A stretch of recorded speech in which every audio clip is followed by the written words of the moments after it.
Hello and welcome to Just One More Watch, and welcome to another installment of the What's in the Watch Roll series, the series where I put a watch on my wrist, stick 3 in a roll and jump on a plane. And today that plane is headed for Tasmania. The part of Australia that Australia frequently forgets is part of Australia. I won't forget you, Tassie. I think you're gorgeous. I've been to Tasmania 4 or 5 times already. It's got some of the world's best bushwalking tracks. All of these photos were taken by me on those aforementioned bushwalking tracks. But that's not why I'm there. This time I'm there for a wedding.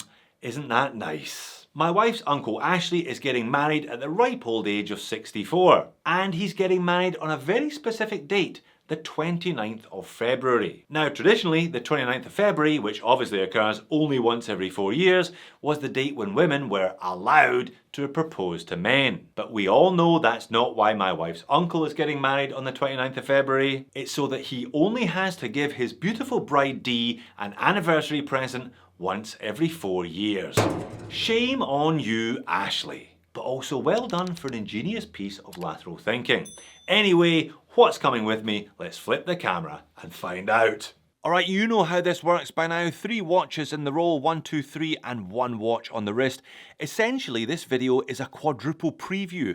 I've got the next 4 microbrand watches that I have in the queue for review, and I'm taking them with me to Tassie. I love doing this. It allows me to spend some quality one-on-one time with each watch to really get into the nitty-gritty of each watch before the review, and it gives you lot a preview of what I've got coming up over the next 4 weeks or so. So I'll show you the first 3, starting with the one on my wrist. The 4th watch is the watch that I'm actually going to wear on the day of the wedding. But what's on the wrist? Well, it's a bit special. It is a Rolex Daytona No, it's a Pitzmann 3. So who on earth are Pitzmann and what on earth is a Pitzmann 3? Well, they are a South Korean microbrand, very rare in and of themselves therefore. I've actually looked at one of their previous offerings. I looked at the Pitzmann 2 about 18 months ago. Now, when they approached me to review that watch, they said that they wanted to be a Korean Grand Seiko, hence my thumbnail, and I thought, good on you boys. Nothing like a bit of ambition, nothing like starting a brand with some lofty aspirations.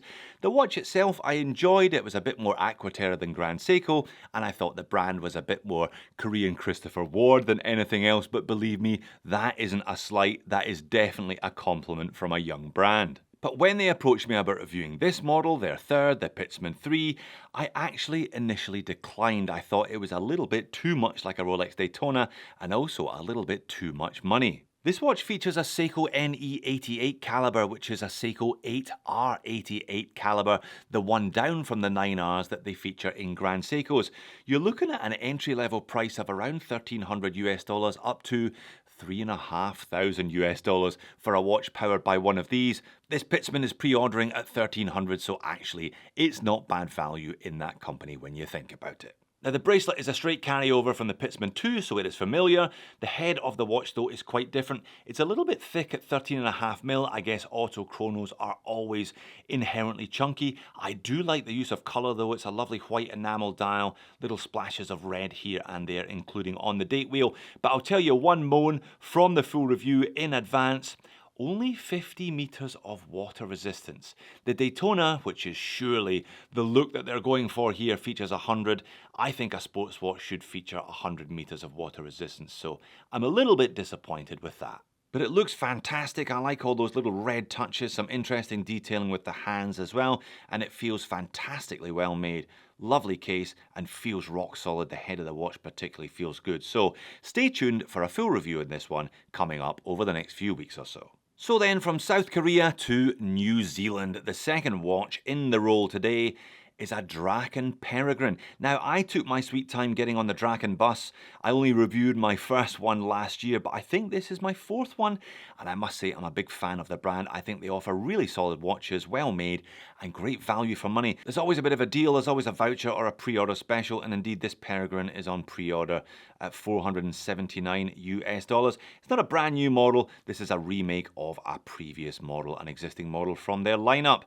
Looks simple at first glance, but when you look a little more closely, there are some interesting details. So we obviously have a Type A Flieger here, but with modern twists, some nice use of colour, and it's a lefty which you don't see very often. Date down at 6 o'clock, colour matched as well. Again, very nice touch. But what is beneath the date at 6? That is a power reserve meter. Very, very well integrated into the minute track. Now, I have not seen one of these before. This is a Miyota 9130, and if you look at the Miyota website, they seem to be discontinued, so it looks like I won't be seeing one again either. So Miyota 9000 series base, but with date complication and with power reserve meter. Now, because this is a lefty, normally under other circumstances, the date would be wherever you wanted it to be, but the power reserve would be at the top. But Michael, the brand owner, has decided to mix things up a bit and integrate it down at the bottom. Very nice. What's also very nice is the anti-reflective undercoating top and bottom on that crystal. It really is lovely. It's a chunky one though. Draken always do that. They etch the brand name on the side of the watch. That's 13mm. Definitely one of the thickest watches I have seen with a Miyota 9000 series in it. But it wears really nicely. This one comes with a canvas strap option out of the box as well. Perhaps I'll take that to Tassie with me also to change it up a bit. Nice taper on the bracelet down to a clasp with plenty of micro adjustment. Really clean design. I do like this. I like it when brands take a traditional Flieger style design and mix it up a little bit. Hamilton have done that with the Interstellar. Good to see Draken playing around with this Peregrine as well. So watch number 2 then, the Draken Peregrine from New Zealand. Where in the world are we off to next? Well, we're off to Singapore next. Singapore is just such a hotbed of micro-brand activity, and that's where HVD are based. HVD standing for Hand-Wound Vintage Design. You may remember I reviewed their Spectre Diver a couple of years ago. Well, they're back with a Spectre Diver Chronograph. The last watch was powered by a manual wind version of the Sleater 200. This one, because it's a chrono, is powered by none other than the SEA-GULL ST1901. These ones go live on Kickstarter in a couple of weeks' time. I'll make sure I get the full review up before the campaign goes live. They're launching at $399 USD, so certainly more expensive than a SEA-GULL 1963 with that movement. I remember the days when the SEA-GULL 1963 was the only watch that contained that movement, but also certainly cheaper than a Studio Underdog with exactly the same piece of hardware in the case. Now, if you thought the Peregrine was thick, you should have a look at this one. 15.5mm, including a piece of domed Hesalite though. Thank goodness for female end lengths. They save the day today. The bracelet really contours nicely to my wrist. As a consequence, it just drops straight down, so you don't really notice the height as much. Nice taper on this. As I said, vintage style. The whole watch is vintage style. Looks almost like a full rivet, but without the rivets. Standard clasp though.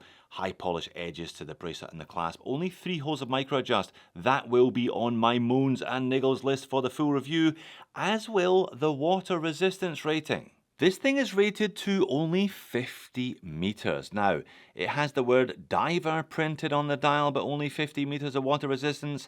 Guys, it's not the 1960s anymore. I don't think you can actually get away with that. I think a diver really should have at least 100, ideally with a screw down crown. Perhaps they would have been better just deleting diver and calling it the HVD Spectre Chronograph. They wouldn't have been leaving themselves open quite in the way that they have, I think, with their choices here. Be that as it may, this is watch number 3. I'm looking forward to taking it to Tassie and giving it a run. But the watch I'm going to be wearing on my wrist on the day of my wife's uncle's wedding is this. It's the Vario Empire GMT in a gorgeous shade of green. I normally wear a kilt to weddings, but not this time. I'm wearing a green jacket, so I thought the watch would go beautifully. Now this one, as you can see, is a GMT. It's powered by the Miyota 9075. Ivan, the brand owner at Vario, another Singapore-based micro brand, oddly enough, was one of the first micro brands to get their hands on a consignment of these 9075s. I have heard from other micro brand owners that Miyota put you through a fairly rigorous interview process. They clearly want to retain a bit of mystique around this movement, so they're not just giving it to everybody willy-nilly. But Ivan was lucky enough, or fortunate enough, or whatever enough to be allowed to sell these. Now the price, the Miyota 9000 series is a true GMT. It's not a collar GMT like the Seiko NH34s. It's a bit more expensive. These ones are somewhere between $600 to $700 depending on vouchers and availability. This one comes as a package with a bracelet as well, but I thought I've got more than enough bracelets with me on my travels. It would be really nice to take this one on leather. It's a nice leather strap as well. Ivan does a good leather from Vario. They sell a lot of straps independently of their watches, and it's such a cutie, isn't it?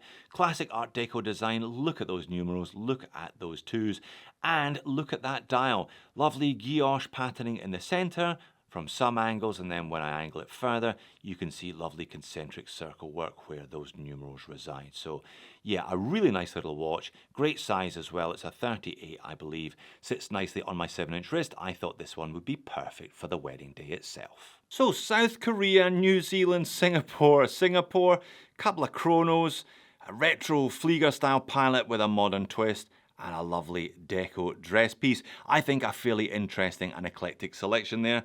That'll be great playing around with those 4 over the course of the next few days in Tassie.